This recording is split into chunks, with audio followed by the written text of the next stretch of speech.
Estamos hoje no Jardim Europa, um bairro de classe alta aqui na zona oeste da cidade de São Paulo. Um bairro que possui muitos casarões, muitas mansões e que grandes celebridades moraram e moram ainda aqui. Um bairro que surgiu, na verdade, em 1922, mas que era uma grande várzea inundada do Rio Pinheiros e hoje, na verdade, é um dos metros quadrados mais caros da cidade de São Paulo. Por aqui também se abrigam grandes pontos culturais, como o Museu da Imagem do Som, o MUB, o Museu Brasileiro de Escultura, a Fundação Lima Clabin e tantas outras referências. Mas hoje, nosso destino é conhecer uma casa-museu pouco conhecida dos paulistanos. Uma casa que foi construída, habitada e virou um ateliê, inclusive, de um grande artista plástico daqui da cidade de São Paulo. Sejam bem-vindos ao mundo artístico de Fulvio Penac.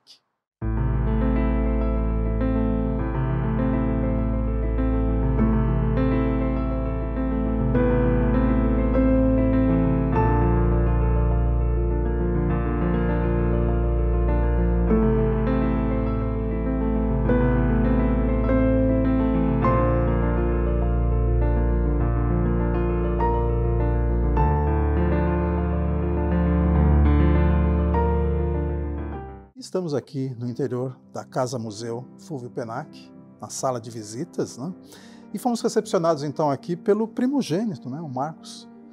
Vamos falar um pouquinho sobre qual foi essa trajetória do Penac. Na verdade, ele nasceu em 1905, na Toscana, na Itália, e veio para o Brasil. Como é que foi essa trajetória, Marcos?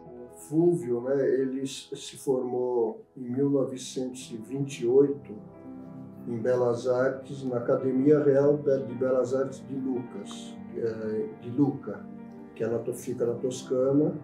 Em 1929 ele veio para o Brasil, porque a situação na Itália estava bastante difícil. E chegando aqui, ele pouco a pouco conseguiu um espaço para ir exercendo a arte dele, que era a grande paixão. E ele se formou na especialização de muralista.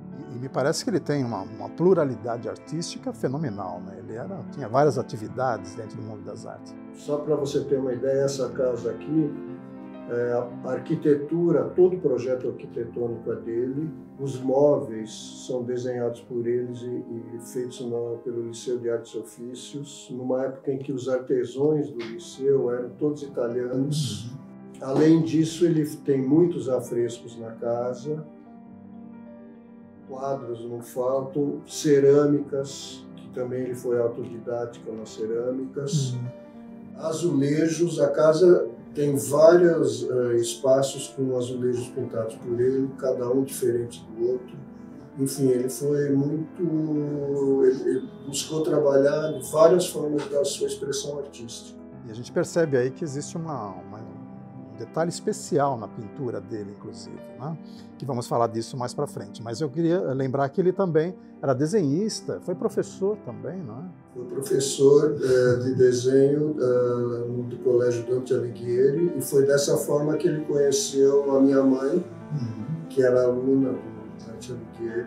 Quando ele chegou no Brasil, ele foi trabalhar com um irmão que tinha um açougue, e ele desenhava no papel de embrulho, ele fazia os desenhos. Olha. E a partir disso ele começou a atrair a colônia italiana, começou a se interessar pelo trabalho dele, e ele pintou vários murais na cidade.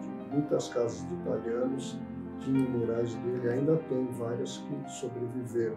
Ou seja, um artista múltiplo, ele tinha 1000 atividades. Além dele ser esse artista múltiplo, ele também era múltiplo na própria casa. Ele era o handyman, ele que, quando dava algum problema elétrico, vinha resolver, ele estava lá fazendo de tudo e, ao mesmo tempo, também cuidando dos filhos, porque muitas vezes, como eram 8 filhos que ele teve, muitas vezes minha mãe precisava de um socorro, então ele chamava o pessoal para ir no ateliê e ensinava a gente a fazer coisas, cerâmicas, desenhos.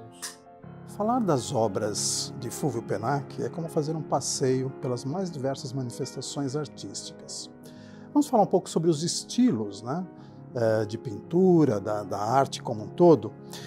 Marcos, fala pra gente quais eram as tendências, o que ele mais pintava. Essa questão da religiosidade me pareceu um ato marcante. Sim, ele tem um grande trabalho na parte religiosa. Inclusive, ele foi o arquiteto também na igreja Nossa Senhora da Paz, que é a igreja dos italianos, que fica no Glicério, com muitos afrescos, tem um de 10 metros de altura, atrás do altar. Ele foi um grande afresquista, o Pietro Maria Abate, que foi um dos fundadores do MASP, escreveu um livro sobre ele, mencionando que ele era o maior afresquista da época. Além disso, ele desenvolveu muita coisa com cerâmica, policromada, muito interessante, sempre tendo como tema a humanidade, o lado humanístico das coisas. Então você vê nas obras religiosas, nas obras dos camponeses italianos e do caipira brasileiro, sempre tem um aspecto humanístico, tem crianças, tem um amor materno espelhado lá. Inclusive, mencionando isso, tem uma citação do Aldo Bonadei, de 1973, que fala exatamente a respeito disso, né? E nas pinturas, né, onde ele usa, né, as imagens de santos, ele mostra um pouco o humano, né, dos santos.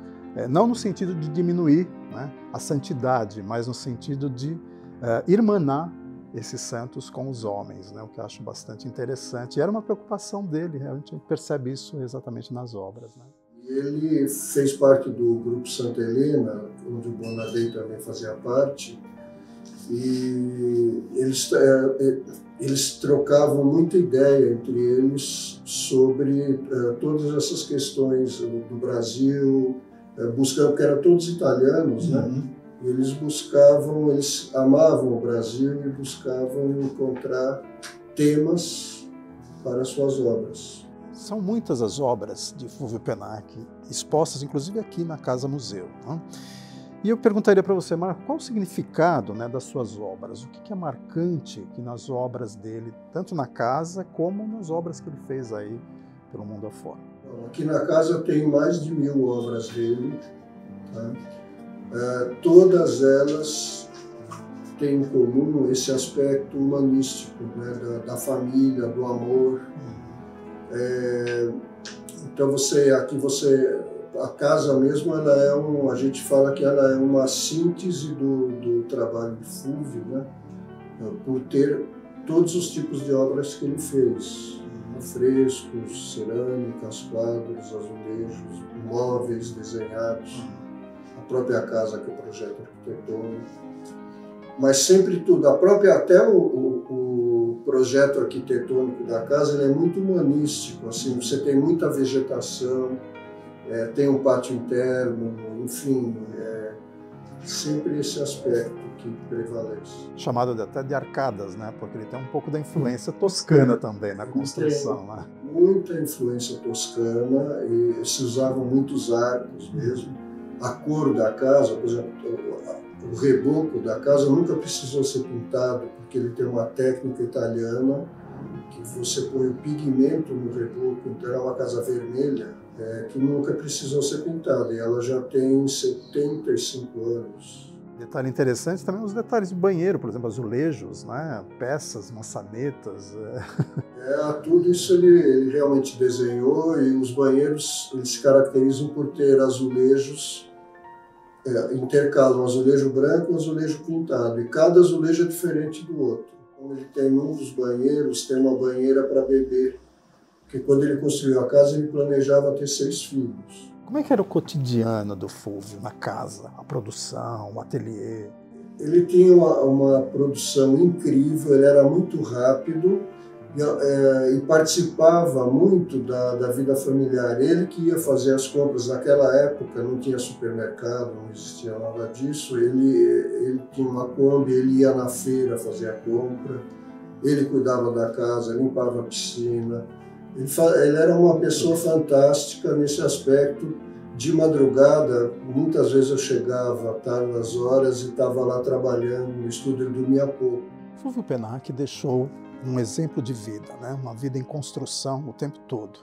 E acabou pontuando realmente na sua pintura, na sua arte, detalhes da sua Toscana adotada, obviamente, a realidade brasileira, criando aí realmente um grande mosaico. Marcos, fala pra gente, quem quiser visitar, então, a Casa Museu Fulvio Penac, como é que pode fazer? Tem um site, tem agendamento? Nós estamos fazendo visitas guiadas e as pessoas interessadas podem, através do site, solicitar um agendamento para fazer essas visitas guiadas. Que é o nosso site é o Casa Museu Fulvio Penac. E quem quer saber mais sobre a vida de Fulvio Penac, detalhes sobre ele, pode acessar o Fulvio Penac Oficial, que é um site específico sobre o autista. Tá aí uma grande dica, uma grande destaque para você conhecer aqui na cidade, um lugar fantástico, né? Você vem conhecer um pouco dessa arte nova aí do Fulvio Penac. Nos vemos então em breve. Até lá.